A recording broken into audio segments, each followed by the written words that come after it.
Absolutely. This is a topic I've been passionate about pretty much my entire career. So really excited to kind of talk through. So let's jump right into kind of the basics of skills development. So this first piece I'm especially passionate about because I feel like so often employees and contractors, they rely on their manager and their companies to just, openly provide training right out of the gates when we believe it's a shared responsibility. Hopefully your company and your community is providing you a lot of avenues for skills development and training, but don't simply rely on that. Seek it out. It's amazing how many people I talk to, and they're like, oh, my company doesn't really provide anything.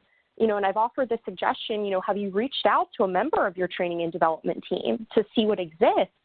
And odds are there's a number of resources that are provided. You're just not simply aware of what those are, and therefore you're not utilizing those. And if for some reason nothing exists, again, shared responsibility amongst you, your team, your community, your manager, create opportunities for training, for collaborative learning with your peers.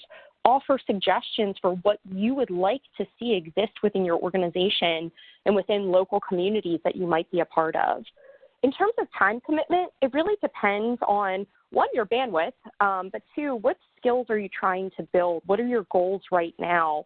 But, best is to think through okay, on a monthly basis, where do I have time I can commit, and try to average out at least an hour a week. In terms of what types of training exist, think through what are all the different platforms that are out there? What are all the different types? I mean, you've got online courses, you've got podcasts that come in a variety of forms, YouTube videos, TED Talks, Lean In videos. There's lots of communities out there, so local meetup groups, conferences. You can also look at creating an internal peer group or an internal book club if nothing exists.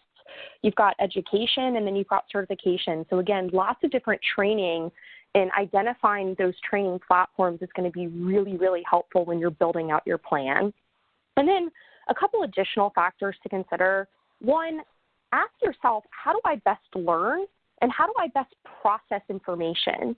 So for me personally, and I'm a little bit of a nerd, which I guess isn't surprising in this area, but I always watch a recording a second time, at least a couple days later, usually while I'm going for a walk, because that helps me process information. I take notes, and then I type up my notes 1 week later. So this is kind of my, typical process for retaining and processing information and figuring out, okay, what did I learn from this? But also that second piece, what can I apply to my job, to my career? Number two, understanding what is trending is a very, very vital step that is often missing a lot. And we're going to talk about different resources for understanding trends within your skill set. Thinking through, what are my goals? What are the target outcomes that I want to have? And then last but not least, everything in life requires prioritization. So blocking out time, when in the next 2 weeks can I block out time on my schedule to really invest in this? So that's kind of the skills development 101, if you will. So we've got 6 major skills development suggestions as a whole. One, everything in life, it's better when you've got a friend or a buddy. So think who in your network might have the same development goals as you do, and then just ask them, hey, would you want to go to a regular meeting with me once a month? Whether that be a local chapter through project management or business analysis or what have you, a local meetup. Or again, you've got the book club route, right? I've been part of a number of different peer book clubs. So again, just ask yourself, who in my network likes learning, likes kind of being that best person, best professional self that they can be, and reach out and see if they might be interested in what their time commitment might be able to offer. 2, we'll talk about this next, but it's so important to do an official SWOT analysis. That's kind of the main beef of this presentation. Just what are your strengths, your weaknesses, what opportunities exist? So thinking back to the training platforms, and then threats, the biggest one being cost or time, and then how are you going to overcome those? Number 3, make sure you're using effective training resources. So I talked about a number of those already, but again, make it a note to figure out who's on your training and development team. They probably have an intranet page. Go there. Have you spent time exploring that? Reaching out, there's odds are somebody on your team is really well connected within the community and can give you suggestions on resources. It's just identifying who those people are and picking their brain for a little bit. Number 4, once you've identified, here are the skills, the technologies that I really want to get some exposure with, how are you going to get some experience through a pet project, through volunteering with a local community, number of things that you can do there. Number 5, involvement is so key with local associations. I've been an active member of at least 8 different meetups throughout the last 10 years. I'm part of my local PMI association. I attended an IIBA meeting last week. So again, there is no shortage of groups and associations out there for almost any technology and any skill that you're trying to build your knowledge in. And then last but not least, make sure you have a formal plan with milestones that you're consulting back with and against to make sure that you are, in fact, executing on building these skills. So here's kind of our recommendation around a SWOT analysis. So you always want to pay attention to what am I great at? What are my strengths? And maybe that's something that you're hearing over and over again in performance reviews or just, peer feedback, like, I really admire how great you are with this, or you're a natural leader in this, or you're very skilled in this technology or this tool. But make sure that you identify what your top strengths are and kind of flush that out on your matrix, because one of the things you want to make sure you're not ignoring is engaging in strength maintenance. So for example, 10 years ago, I was not good at public speaking. I still have, a lot of doubt. But I still need to practice, right? And some people have told me that that is a strength, but in order to keep that as a strength, I need to continuously be delivering trainings and facilitating roundtables. And again, practicing that skill so it remains in this top left quadrant and it's not on the right side. So again, think through what are my strengths. The second piece, weaknesses, right? So this could be a skill set that you would really like to build, right, in the communication umbrella, leadership, number of soft skills, or it could be a specific technology.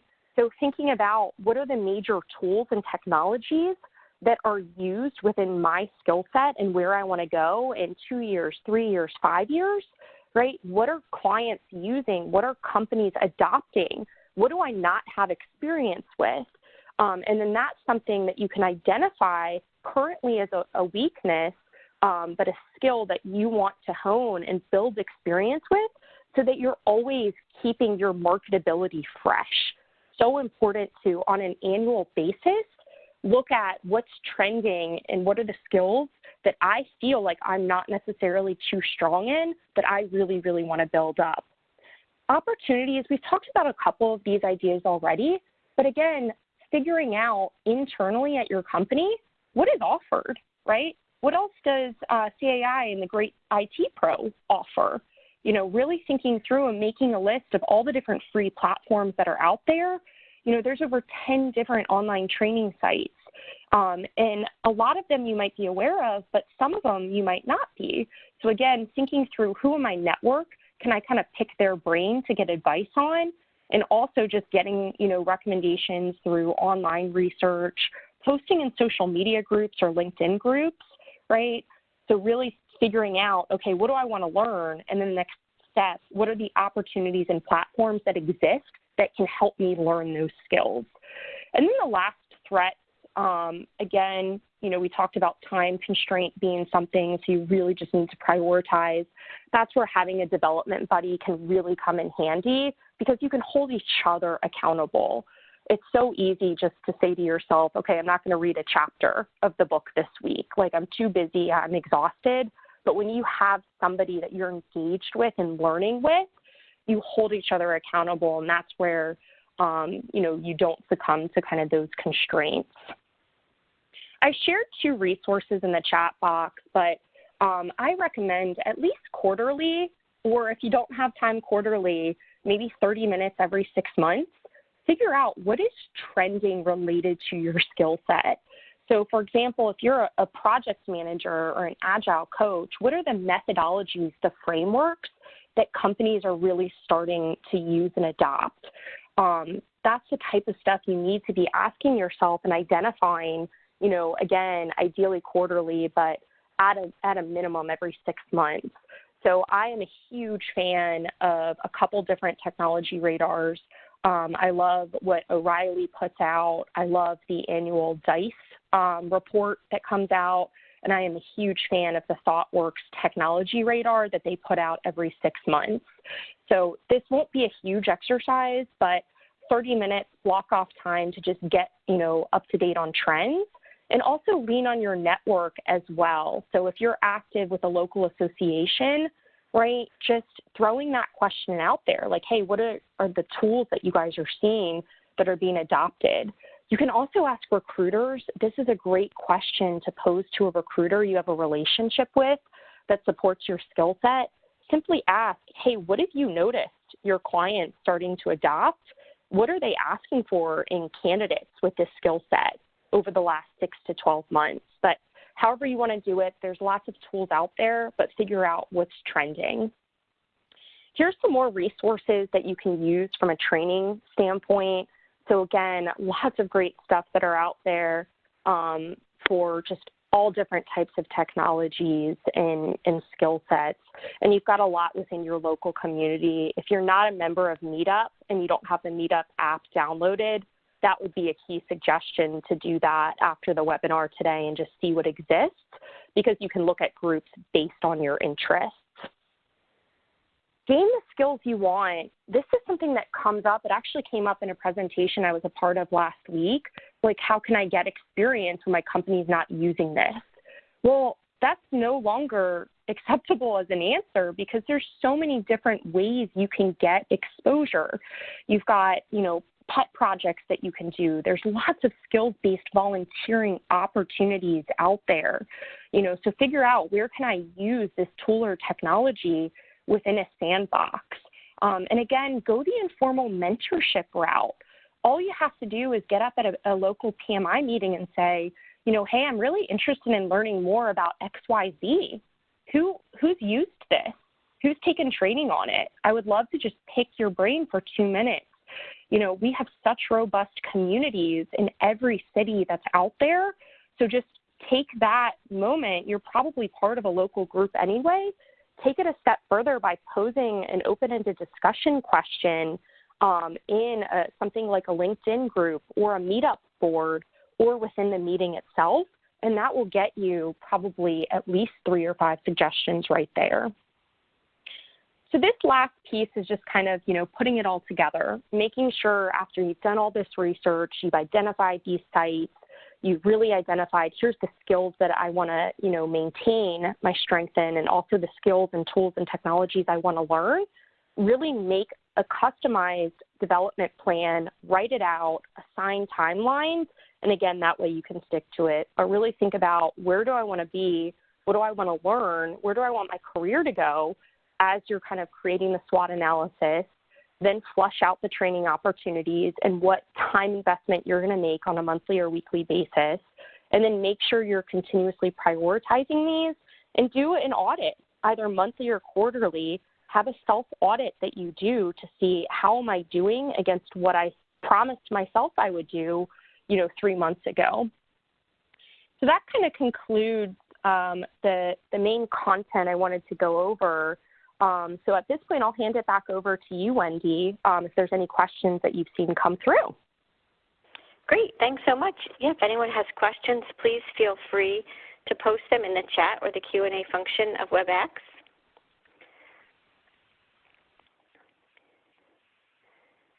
And Erica posted some great resources there in the chat that you can make note of. I'll go through a few quick reminders and then check back again for questions. The PDU code for the webinar will be sent to you via email. And if you would like to become a premium member of the Great IT Professional, please visit our subscribe page at greatpro.org/subscribe. Premium membership is $199 per year. It does allow you unlimited anytime access to our vast library of content, which includes 1,000 free PDU hours. You can also try out our mobile app for free at greatpro.org/mobile. And let me just check here for questions.